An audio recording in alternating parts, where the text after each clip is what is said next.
오늘 우리가 함께할 하나님의 말씀은 마태복음 11장 2절부터 14절까지의 말씀입니다. 제가 봉독해 올리겠습니다. 요한이 옥에서 그리스도께서 하신 일을 듣고 제자들을 보내어 예수께 여짜오되 오실 그이가 당신이오니이까 우리가 다른 이를 기다리오니이까. 예수께서 대답하여 이르시되 너희가 가서 듣고 보는 것을 요한에게 알리되 맹인이 보며 못 걷는 사람이 걸으며 나병 환자가 깨끗함을 받으며 못 듣는 자가 들으며 죽은 자가 살아나며 가난한 자에게는 복음이 전파된다 하라. 누구든지 나로 말미암아 실족하지 아니하는 자는 복이 있도다 하시니라. 그들이 떠나매 예수께서 우리에게 요한에 대하여 말씀하시되 너희가 무엇을 보려고 광야에 나갔더냐? 바람에 흔들리는 갈대냐? 그러면 너희가 무엇을 보려고 나갔더냐? 부드러운 옷을 입은 사람이냐? 부드러운 옷을 입은 사람들은 왕궁에 있느니라. 그러면 너희가 어찌하여 나갔더냐? 선지자를 보기 위함이었더냐? 옳다. 내가 너희에게 이르노니 선지자보다 더 나은 자니라. 기록된 바 보라 내가 내 사자를 너희 앞에 보내노니 그가 너의 길을 너희 앞에 준비하리라 하신 것이 이 사람에 대한 말씀이니라. 내가 진실로 너희에게 말하노니 여자가 낳은 자 중에 세례 요한보다 큰 이가 일어남이 없도다. 그러나 천국에서는 극히 작은 자라도 그보다 크니라. 세례 요한의 때부터 지금까지 천국은 침노를 당하나니 침노하는 자는 빼앗느니라. 모든 선지자와 율법이 예언한 것은 요한까지니 만일 너희가 즐겨 받을진대 우리가 한 엘리야가 곧 이 사람이니라. 이것은 우리에게 주신 하나님의 말씀입니다. 코로나 바이러스 때문에 교회에서 함께 예배하지 못한 지 세 번째 주가 지났습니다. 하지만 이렇게 영상으로 귀한 하나님의 말씀을 함께 나눌 수 있어서 얼마나 기쁘고 다행인 줄 모릅니다. 어려운 시기이지만 주님이 주시는 풍성한 은혜가 성도님의 가정에 차고 넘치게 되기를 간절히 바랍니다. 우리는 지난주에 산상수훈의 결론적인 권면 세 가지에 대해서 살펴보았습니다.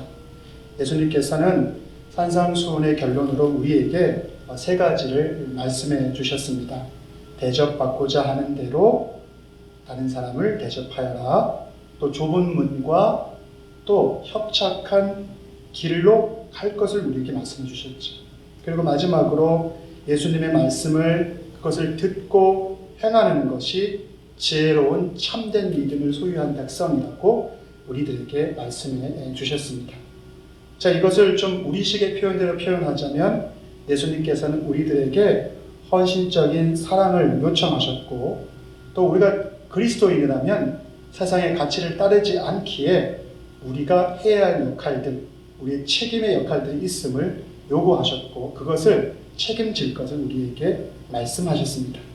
그리고 그것이 말과 생각으로만 끝나는 것이 아니라 반드시 행함으로써 그것도 미루지 않는 지금 우리에게 주신 하나님의 은혜 안에서 지금 행하는 그 믿음으로 살 것을 우리들에게 말씀해 주셨습니다. 자, 이렇게 산상수훈의 내용이 마태복음 5장에서부터 7장에 나오게 됩니다. 자, 그리고 계속해서 이어지는 내용은 무엇이냐면 예수님께서 산에서 내려오시게 되죠. 그리고 산에서 내려오신 후에 많은 이적들을 행하게 되는 내용들이 마태복음 8장에서 9장까지 이어지게 됩니다. 그리고 그 이후에 예수님께서 제자들을 부르시고 제자들에게 하나님께서 우리에게 허락해 주신 그 복음을 참된 생명의 말씀과 그 능력을 세상 가운데 전할 것을 말씀하십니다. 그것이 바로 마태복음 10장에 나오는 내용들이라고 할 수가 있습니다. 예수님께서는 이렇게 하나님의 뜻에 따라서 하나님의 뜻에 맞추어서 자신이 이 세상 가운데서 감당해야 될 일들을 최선을 다해서 하고 있는 것을 마태복음 우리들에게 전해주고 있는 것이죠. 자, 그런데 그런 예수님이 그런 열심을 다하고 자신의 일들을 감당하고 있을 때 오늘 마태복음 11장에는 세례 요한에 대해서 우리들에게 말씀하고 있는 내용들이 나오게 됩니다. 세례 요한이 현재 마태복음 11장의 말씀을 보게 되니 감옥에 갇혀져 있게 됩니다. 자, 그리고 감옥에 갇혀 있는 세례 요한이 자신들의 제자를 통해서 예수님께서 정말 이 땅 가운데 오시고자 하는 그 메시아가 맞는지에 대해서 물어보는 그러한 질문을 던지게 됩니다. 그리고 그 질문에 대해서 예수님께서 답하는 내용이 바로 오늘 우리가 함께 했던 마태복음 11장의 내용들이라고 할 수가 있습니다. 자, 그렇다면 세례 요한이 제자들을 통해서 오늘 예수님께 드렸던 그 질문이 무엇인지 우리가 먼저 살펴보도록 하겠습니다. 오늘 본문 2절과 3절을 보게 되면 이렇게 묻고 있습니다. 요한이 옥에서 그리스도의 하신 일을 듣고 제자들을 보내어 예수께 여짜오되 오실 그이가 당신이오니까 우리가 다른 일을 기다리오니까 라고 묻게 됩니다. 이것은 감옥에 갇혀 있기 때문에 스스로 예수님께 이 질문을 드릴 수 없어서 자신의 제자들을 통해서 대신하여 예수님께 이런 질문을 던지게 하였던 것이죠. 자, 그런데 세례 요한은 왜 이러한 질문을 한 것일까요? 사실 성경에 살펴보게 되면 이 세례 요한처럼 겸손한 사람이 없을 뿐더러 또 세례 요한처럼 예수님의 메시아됨에 대해서 잘 증거한 이가 없음을 우리는 확인할 수가 있습니다. 세례 요한이 얼마나 겸손한 사람이었냐면 예수님에 대해서 이렇게 말씀하죠. 나는 예수 그리스도의 신들매, 신발끈조차도 들기 어려운 사람이다. 또 나는 물로 세례를 주지만 예수님께서는 불과 성령으로 세례를 주시는 분이다. 그리고 자신의 제자들에게 예수님을 바라보면서 뭐라고 말했냐면 세상 죄를 지고 가는 어린 양이다라고 말했죠. 그리고 예수님의 제자가 바로 세례 요한의 제자였다는 사실, 그들이 겹친다는 사실을 우리는 성경을 통해서 알고 있죠. 자, 그렇게 겸손하고 또 그렇게 메시아가 어떤 분인지에 대해서 알고 있었던 그 세례 요한이 왜 갑자기 당신이 진정 메시아가 맞습니까? 라는 그러한 질문을 던지게 되었던 것일까요? 바로 여기에는 우리의 믿음이 굳건했던 믿음조차도 때때로 흔들릴 수 있음을 보여주는 것이죠. 바로 내가 믿었던 또 내가 바라던 내가 원했던 그러한 생각의 굴레와 틀을 우리가 벗어버리지 못하게 된다면 우리는 신앙 안에서도 실족할 수 있고 신앙 안에서도 실수할 수 있고 넘어질 수 있다는 사실을 항상 잊지 말아야 할 것입니다. 자, 세례 요한이 지금 처해 있는 상황이 좋지 않습니다. 옥에 갇혀 있습니다. 세례 요한은 헤롯 왕이 자신의 동생 빌립의 아내 헤로디아를 자신의 아내로 맞이한 것에 대해서 그 행동이 옳지 못한 것입니다라고 지적을 했죠. 그로 인해서 헤롯 왕의 분노를 사게 되고 또 그것 때문에 감옥에 갇혀 버리게 되는 것입니다. 잘못된 것, 그래서 부당한 것에 대해서 지적을 하였고, 자, 그로 인해서 이 잘못된 것이 해결되어지고 온전한 것으로 바뀌어져야 함에도 불구하고 지금 자신이 처해 있는 상황은 오히려 부당함 속에 자신이 놓여져 있는 것이죠. 예수님이 진정한 메시아가 맞다면, 그래서 그분의 나라가 이 땅 가운데 임하였다면 그분의 나라는 공의로 통치되는 것이고 정의가 승리하는 것이기에 이러한 부당함들이 사라져야 되고 이러한 부당함 속에서 공의가 승리하여야 되는 것인데 지금 자기가 놓여 있는 상황은 그런 것이 아니기 때문이죠. 세상에 거룩하지 못한 것, 공의롭지 못한 것, 그 모든 것이 변화하여서 거룩하여지고 공의롭게 바뀌어야 됨에도 불구하고 그러한 변화의 모습들이 이루어지지 않게 될 때 이 세례 요한도 흔들리게 되는 것이죠. 여러분, 이것이 비단 세례 요한만 그렇습니까? 성경은 우리들에게 예수님의 오심을 통해서 천국이 우리의 삶 가운데 임했다라고 분명하게 선포합니다. 그런데 우리가 살아가는 이 세상 속에는 불의는 여전히 있는 것 같고 하나님의 공의는 이루어지지 않는 것 같고 코로나 바이러스 사태 때문에 꼼짝할 수 없는 지금 이 순간 속에서도 우리가 바라거나 우리가 원했던 것이 아닌 수많은 어려운 일들이 우리의 삶 가운데 우리의 발목을 잡게 되는 것을 우리는 날마다 경험하게 되죠. 이런 요소들이 우리의 신앙적인 모습을 불신앙적인 모습으로 인도하게 될 때가 너무나 많이 있는 것이죠. 특별히 우리가 어려움에 처하게 되고 우리의 기대가 충족되지 않게 될 때 우리의 확신에 찬 믿음조차도 회의와 불신앙으로 향해 가는 것을 우리는 부정할 수가 없는 것이죠. 자, 그런데 오늘 예수님께서는 요한의 제자들의 질문에 대해서 다음과 같이 답을 하십니다. 뭐라고 답하시냐면 오늘 보면 4절에 나옵니다. 예수께서 대답하여 가라사대 너희가 가서 듣고 보는 것을 요한에게 구하라라고 말씀하고 있죠. 자, 여기서 이들이 들은 것은 무엇일까요? 바로 산상수훈의 가르침입니다.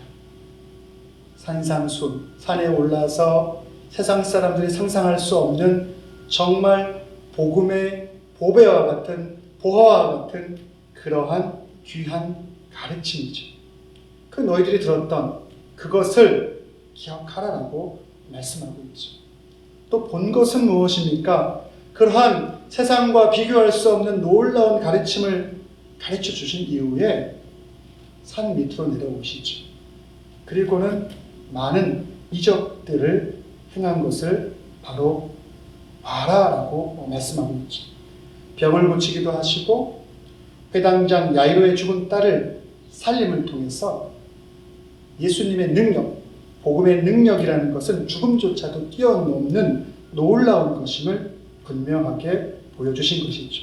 그 본 것을 그리고 산상수훈에서 들었던 그 가르침을 바로 나에 대해서 어려운 질문을 하고 있는 세례 요한에게 가서 전하라라고 예수님께서 말씀해주고 있는 것이죠.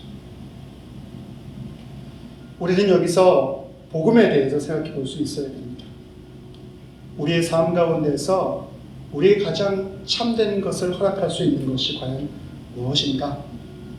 세상에 우리가 믿고 따라야 되고 의지할 만한 것이 과연 무엇인가?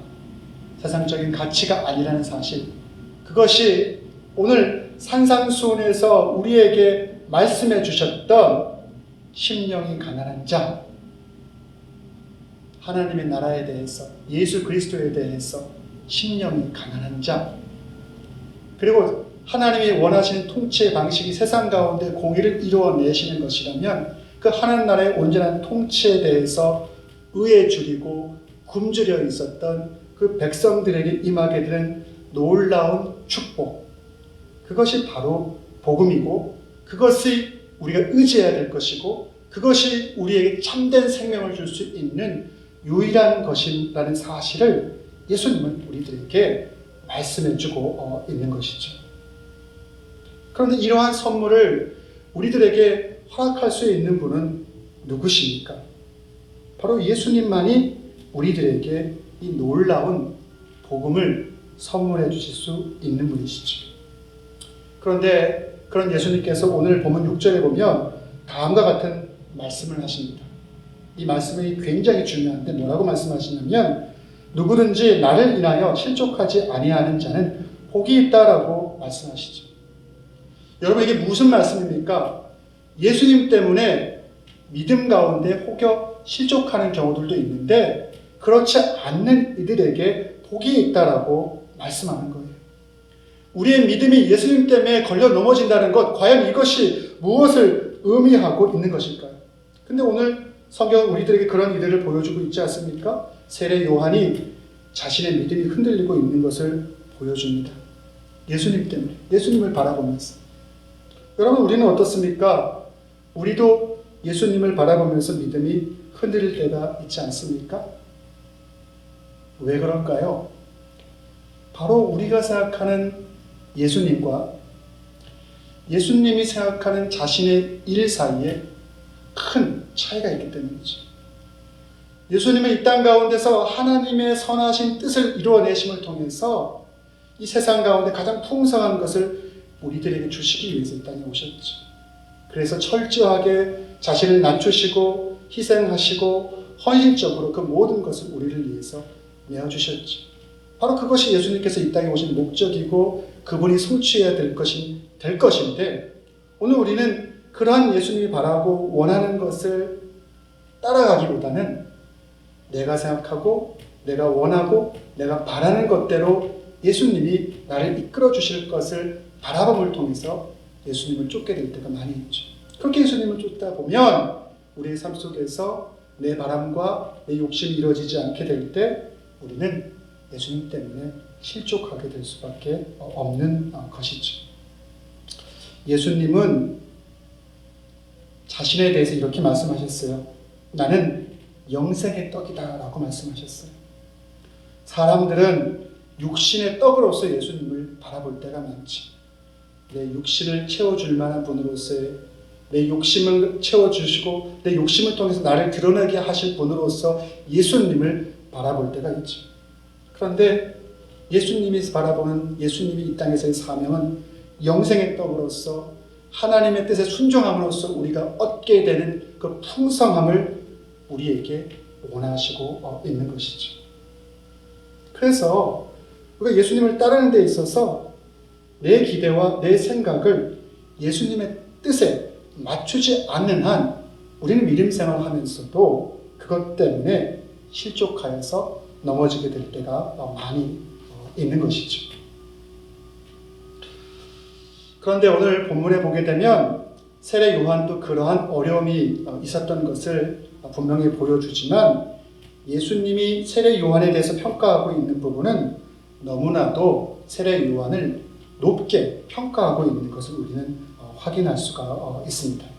자, 오늘 본문에 보게 되면 세례 요한의 제자들이 물러가고 나서 예수님께서 그곳에 있는 무리들에게 세례 요한이 어떠한 자인가에 대해서 말씀하고 있는 내용들이 나옵니다. 세 가지 질문을 하면서 세례 요한에 대해서 예수님께서 무리들에게 말씀하고 있는데 제일 먼저 질문하는 것이 7절의 질문이죠. 저희가 떠남에 예수께서 무리에게 요한에 대하여 말씀하시되 너희가 무엇을 보려고 광야에 나갔더냐 바람에 흔들리는 갈대냐라고 묻게 됩니다. 이 말의 의미는 세례 요한은 바람에 흔들리는 갈대와 같은 우유부단한 성정을 가지고 있는 자가 아님을 분명하게 말씀해 주고 있죠. 그리고 계속해서 8절에 묻습니다. 그러면 너희가 무엇을 보려고 나갔더냐? 부드러운 옷 입은 사람이냐? 부드러운 옷을 입은 자들은 왕궁에 있느니라. 여러분, 세례 요한은 광야에서 하나님의 말씀을, 하나님 나라의 오심을 외치고 회개할 것을 외쳤던 그러한 선지자죠. 그는 금욕적인 삶을 살았고 오늘 8절에서 얘기하는 것처럼 왕궁에 있어서 부드러운 옷을 입는 사람처럼 세상 영광에 관심이 있는 사람이 아니었었죠. 그래서 예수님이 그걸 알고 있었어요. 그래서 그는 그러한 세상 영광에 관심이 없는 사람이다라고 말씀하고 있는 것이죠. 자, 그러면서 9절에 이렇게 말씀합니다. 그러면 너희가 어찌하여 나갔더냐? 선지자를 보려더냐? 옳다. 내가 너희에게 이르노니 선지자보다 나은 자니라라고 말씀하고 있죠. 예수님이 오기 전까지 신구약 중간시대 400년의 시간 동안 이스라엘에게는 선지자가 없었죠. 그래서 말라기 선지자가 반드시 선지자가 올 것을 예언하고 있었는데 바로 세례 요한이 그 선지자다. 그리고 그 선지자를 보기 위해서 이 백성들이 너희들이 광야로 나가는 것이 아니냐라고 이렇게 말씀하고 있는 것이죠. 그런데 이러한 세례 요한에 대한 예수님의 마지막 평가가 10절에 나오게 되는 것을 볼 수가 있습니다. 이렇게 평가하죠. 기록된 바 보라 내가 내 사자를 내 앞에 보내노니 저가 너의 길을 너의 앞에 예비하리라 하신 것이 이 사람에 대하여 한 말씀이다라고 이야기하시죠. 세례 요한은 메시아에 대해서 말하는 자일 뿐만 아니라 메시아의 오심을 준비하는 자다라고 말씀해주고 있는 것이죠. 그래서 너희들이 진실로 알아야 될 것은 11절에 말씀하고 있는 것처럼 세상 여자가 낳은 모든 자 중에서 세례 요한보다 큰 이가 없다라고 분명하게 말씀하고 있는 것이죠. 그가 그렇게 귀하고 그가 그렇게 축복받았고 그가 그렇게 하나님의 사역을 위해서 준비된 자로서 풍성함을 누릴 수 있기 위해서 이 땅 가운데 온 자임을 우리들에게 말씀해주고 있는 거예요. 그러한 자조차도 믿음이 흔들렸는데, 그런데 보다 중요한 것은 이 11절 말미 부분에 나오는 말씀이라고 할 수가 있습니다. 요한보다 큰 이가 없지만 그러나 천국에서는 극히 작은 자라도 세례 요한보다 크다라고 말씀하고 있는 것이죠. 세례 요한이 구원사에 있어서 너무나도 결정적인 역할을 했지만 천국에서 가장 작은 자라도 세례 요한보다도 크다라고 예수님께서는 말씀해주고 있죠. 이것은 세례 요한을 각각 어떤 개인과 비교하기 위해서 하고 있는 말씀이 아니라 세례 요한의 시대의 사람들보다 오늘 예수님의 오심과 임하심을 통해서 예수님에 대해서 말씀을 통해서 배우고 알고 깨달았던 우리가 너무나도 복된 존재라는 사실을 우리들에게 성경이 분명하게 말씀해주고 있는 것이죠. 성경의 말씀을 통해서 우리는 예수님을 알게 되었던 것이고 또 성령님을 통해서 우리는 좀 더 가까이 그분의 역사함을 우리의 삶 속에서 체험하고 경험할 수 있는, 정말 천국이 임함을 통해서 그 천국의 임함을 풍성하게 누릴 수 있는 존재가 바로 저와 여러분임을 오늘 성경은 분명하게 말씀하고 있는 것이죠. 여러분, 이것은 믿습니까? 코로나 바이러스가 너무나 심하고 우리의 삶에 역경이 있다 할지라도, 고통이 있다 할지라도, 내가 원하고 내가 바라는 대로 우리의 삶이 이루어지지 않는다 할지라도 천국이 내게 임하였음을, 그 천국의 풍성함이 내 삶 속에서 지금 풍성한 열매를 맺는 것을 여러분 동의하십니까? 그것에 대해서 아멘 하십니까? 그것에 대해서 아멘 할 수 있는 놀라운 축복이 있게 되기를 간절히 바랍니다. 적어도 우리가 지금 주님이 우리에게 허락하신 풍성한 천국의 은혜를 경험하고 누리고 있다면 우리는 이어지는 12절의 말씀에 대해서 다시금 생각해 볼 수 있어야 됩니다. 바로 우리의 사명과 또 우리가 어떠한 역할들을 이 세상을 살면서 감당해야 될지를 요청하고 있는 말씀들인데, 이렇게 말씀하고 있죠. 세례 요한의 때부터 지금까지 천국은 침노를 당하나니 침노하는 자는 빼앗느니라 라고 말씀합니다. 이 말씀은 천국이 우리 삶 가운데 임했기 때문에 그 천국을 위하여 우리가 천국 백성으로서 열심을 다하라는 그러한 의미를 담고 있습니다. 이 의미만 담고 있는 것이나 또 다른 의미도 담고 있는데, 그 또 다른 의미는 무엇이냐면, 그래서 천국이 우리에게 임하였기에 세상의 악한 영들은, 사단의 세력들은 그러한 풍성함이 우리 가운데서 열매맺고 또 그것이 우리 삶 가운데서 누려지는 것을 방해하기 위해서, 그것을 우리에게 빼앗기 위해서 지금도 열심을 다하고 있는데, 그렇기에 우리가 이 땅을 살아가면서 이 풍성함으로 허락되어진, 은혜로 허락되어진 풍성한 천국의 이 은혜를 우리가 빼앗기지 않기 위해서 최선을 다해야 될 것을 우리들에게 말씀하고 있는 것이죠. 사명을 다하여 하나님의 일들을 감당할 것은 물론이요, 우리가 의무적으로도 천국을 빼앗기지 않고 그 풍성함을 이어갈 것을 우리들에게 명하고 있는 것이죠. 그래서 우리는 천국을 경험하고 천국을 누리고 살아가는 이들에게 주님 앞에서 더욱더 순종함을 통해서 살아가야 되고, 영적인 깨어있음을 통해서 사단과 악한 세력들이 그 풍성을 우리에게 빼앗아가고자 할 때, 다시 말해서 내가 바라고 내가 원하는 그런 욕심의 세계가 아니라 우리가 예수 그리스도가 원하고 바랬던 그 초점과 그 시각 속에서 풍성을 누려야 함, 그런 영적인 깨어있음을 끝까지 유지할 것을 위해서 우리가 최선을 다해서 살아가야 됨을 말씀하고 있는 것이죠. 그런데 그 모든 것들이 가능할 수 있는 장소가 무엇일까요? 우리가 주님 앞에서 순종함으로 나아갈 수 있는 그 길을 우리들에게 허락해 주시고, 또 우리가 항상 영적으로 깨어 있을 수 있는 그 자리, 그것을 우리에게 주는 것이 과연 무엇일까요? 바로 그것은 십자가이지. 십자가. 그 십자가의 자리가 우리에게 이 풍성함을 허락해 줄 수 있고 이 순종을 허락해 줄 수 있는 것이죠. 그래서 예수님이 바라고 예수님이 원하시는 것이 무엇인지를 우리가 보기 위해서는 그분의 십자가를 볼 수 있어야 되지.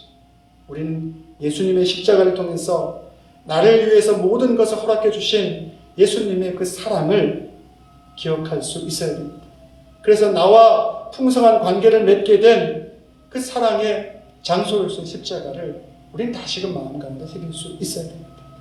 그 사랑의 가치가 우리의 세상에 대한 염려와 근심의 가치보다 더 풍성하고 커서 그 모든 것을 능히 감당할 만한 그러한 축복이 우리에게 임하게 되기를 간절히 바라봅니다. 그리고 우리는 십자가에 무엇을 바라보아야겠습니까? 우리는 십자가를 바라봄에 있어서 하나님께 순종하신 예수님의 용기와 그 충성의 모습을 볼 수 있어야 합니다. 우리는 세상의 염려 때문에 우리의 믿음이 실족을 하게 되고 또 그것 때문에 쓰러지게 되지만 예수님께서는 그렇게 하지 않으셨죠. 그래서 우리는 예수님의 그 용기와 하나님에 대한 충성을 십자가를 통해서 볼 수 있어야 하는 것입니다. 또 예수님을 통해서 우리는 십자가에 달렸을 때 그 벌거벗겨진 그 모습을 기억할 수 있어야 됩니다.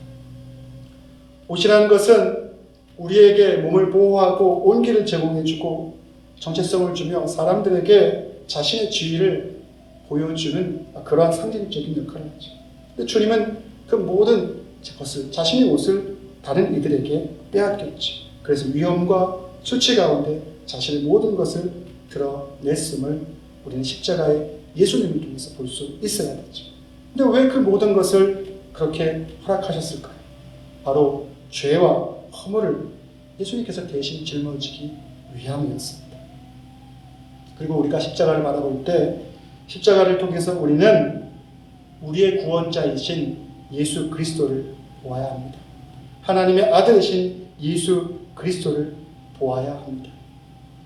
여러분, 이 세상의 그 어떠한 가치도, 세상의 그 어떠한 경험과 어떠한 풍성함도 예수님이 우리에게 줄 수 있는 그 풍성함보다는 귀한 것이 없습니다.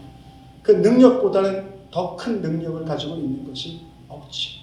가장 위대한 능력, 가장 참된 것, 가장 놀라운 것을 우리에게 줄 수 있는 것은 오직 우리의 구원자 되신 예수 그리스도, 하나님의 아들 한 분뿐이라는 사실을 우리는 잊지 말아야 됩니다.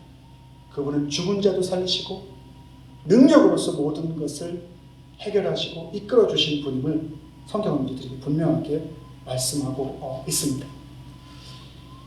이제 4월 5일부터 고난주간이 시작됩니다. 여러분, 십자가를 가까이 하며 신앙의 견고함을 만들어가게 되기를 바랍니다. 또한 십자가를 바라봄을 통해서 우리가 더욱더 담대함을 갖게 되기를 바랍니다.